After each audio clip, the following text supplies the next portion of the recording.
So in recent years, the Army's added new weapon systems and new capabilities to existing platforms. Some of those were remote operated weapon systems they put on Stryker vehicles and others. Some included lasers to dazzle different types of drones. That's evolving into more and more systems on smaller and smaller packages, everything from robotic systems to light tanks to drones. And one example we're seeing here is a variety of platforms with different types of packages, such as EOS Defense Systems. We talked with their CEO a little bit about what they're doing with those systems in different sizes and different configurations. The real thing you've got to understand is there's a story behind just about everything we do. And the story here is that drones and anti-tank guided missiles are dominating the battlefield. You can't drive for 10 minutes in Ukraine without somebody taking a shot at you because they can see you and they can react to you. So we've got to come up with something that will overcome that. If you've got a front that's 600 miles long, and that's what the front they're fighting, you've got to be able to move your capability around that battlefield, or you won't be able to overcome the loss of 20% of your land. So what we're trying to do is restore that capability to maneuver. And one of the things we've done is we've certainly put together the R800 so it's a standard direct fire killer. It's got the 30 by 173 Northrop Grumman cannon on it, lovely cannon, Bushmaster, kill out to about 3.5 kilometers, very, very lethal, very accurate, very effective. We've also got a 7.62 coax machine gun, and that machine gun is a standard across many armies in a number of different names. And that machine gun you can take off of a standard arms room, put it onto our system, and we'll kill a drone out at 700-800 meters with 7.62 rounds that cost $1 a piece. And so you can get a $30 kill in literally seconds, simply because our sensor unit is as good as it is and the mount is as good as it is. The third thing we got on here is the Javelin missile. And the Javelin has been so good in Ukraine that they named a saint after it. You go down to downtown Kyiv and there are 6-story buildings with the image painted on the side. It's fantastic.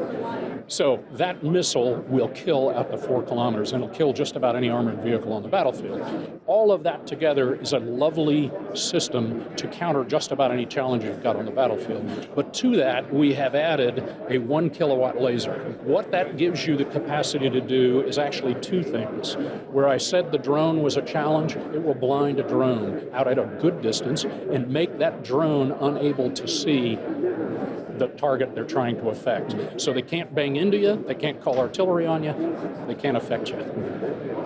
The other thing it will do is if you're firing an anti-tank guided missile at me, I can make that system blink. I can cause it to reset, which takes a long time, and as it's resetting, the missile is flying away. And so all the way around, this is a system we hope will help restore mobility to the battlefield in a very, very difficult time. And the system is one of a couple different options. You have an R600, R400, different kind of packages and platforms. Can you talk about the versatility of ways you can employ the system altogether and still have some of the same options to kill drones and do other things? Sure. All of our systems use exactly the same software. So when we innovate to do just about anything, we can put it on our lightest systems or we can put it on our heaviest systems. So if a customer says, I want to kill a drone with a 7.62 on that coax, all of our systems will do that. So the laser is another good example. If I want to blind and I want it on a very light platform, I've got the R150 and it will go on just about anything. And so that commonality, that family approach to being able to offer lethality packages is tremendously important, and it's something that an Army needs. You don't want to buy a solution for every single family or for every single system. What you want to do is you want to upgrade the family once. You only want to pay for it once. Now, one thing with any kind of system you have, you're going to have different kind of, physics play a role. You know, a platform moves. Even a stationary platform, a mount's going to move after that first round. I see a little antenna thing on the back. I'm understanding this is kind of, I wouldn't going to call it a ballistics computer. How would you describe how that works with these different moving systems? That's actually the MET station. It's a meteorological station that will allow us to sense the environment around us. Is the wind blowing? Is the temperature very high? Is there a high humidity? All of those sorts of things affect the performance of our weapons. We've got a system that accommodates a number of the characteristics of the platform, of the weapon, of the ammunition, of the environment around them. And so when we optimize our system to be on a particular platform, it's going to fire better than the original manufacturer of that weapon thinks it'll shoot. So we'll go further and we'll hit more accurately. Now, a lot of people think about the battlefield. Immediately, Ukraine comes to mind. You mentioned that, but also we've had recently seen strikes, in Israel. This has different applications beyond an offensive operation or even a defensive kind of state-on-state engagement. You could use this for other types of protection as well, correct? Absolutely. If you're trying to counteract the effects of drones, but you cannot afford to put a kinetic effect out there, being able to blind them, being able to disable them, being able to even put them into reset, any of those things will render them ineffective. And the more you can deny them the ability to see, the more effect you're going to have on countering their capacity to cause you problems. And so that's the kind of thing we're looking to achieve. A big thing with any type of drone work is, you can't hit it if you don't track it. So EOS has a bit of an origin story. I mean, they started with a little bit bigger picture kind of tracking. Could you talk a little bit about kind of some of the history of EOS with tracking? Certainly.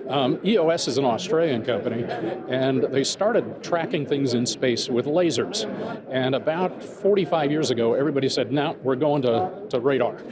EOS, being pig-headed, said, we're staying with lasers. And so we track things at great depth in space.